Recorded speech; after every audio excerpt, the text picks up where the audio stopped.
नमस्कार बंधुगण आपण देखुंट नुआ ओडिशा संवाद आज सबुठारु बड़ खबर होउछि ओडिशा रे वर्षार जोरदार प्रभाव।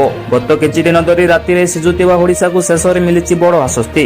राज्यर अनेक जिले में आरंभ होइछि जड़ वर्षा। आकाश में कला मेघ चाहि रहितिबा बेले अनेक स्थान में घन घन वज्रपात और प्रबल पवन सह वर्षा जारी रहिछि। भुवनेश्वर, कटक, पुरी, कर्दा, गंजाम, मयूरभंज और केन्दुझर बोली अनेक अंचल में वर्षा जोगु पाग ठंडा हो जाइछि। तापमात्रा ह्रास पाइतिबारु लोकमाने गरमरु राहत पाइछन्ति। पानीपाग विभागर सूचना अनुसार आगामी किछि दिन मध्यरे ओडिशा रे वर्षार परिमाण हाउरी बढ़ी पारे। किछि जिले में प्रबल वर्षा सह वज्रपातर संभावना थिबारु सतर्क सूचना जारी करा जायछि। वर्षा चाषी मानक पई नै आसीछि खुशी खबर।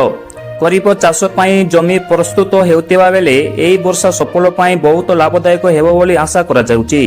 चाषी माने वर्षा को स्वागत करितबा बेले चाष कार्य आरंभ करिबा पई रेडी चलाउछन्ति। अन्यपटे किछि सहरांचल अल्प समय वर्षा रास्ता उपरे पानी जमितिबा देखिबाकू मिलिछि। यातायात किछि समय पई प्रभावित होइतिले मध्य लोकमाने गरमरु मुक्ति पई खुशी व्यक्त करिसंति।